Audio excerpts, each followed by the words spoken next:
During World War II, British RAF pilots used the fast and agile de Havilland Mosquito aircraft to fly daring missions over Nazi-occupied Europe.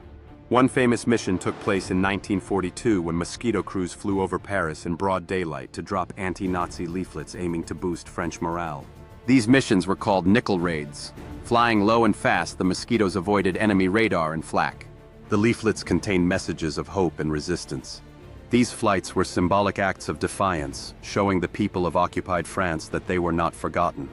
The daring missions of the British RAF pilots became legendary, inspiring hope and resistance in the hearts of those living under Nazi rule. Each flight over enemy territory was a reminder that courage could still prevail, lighting a spark of rebellion among those yearning for freedom.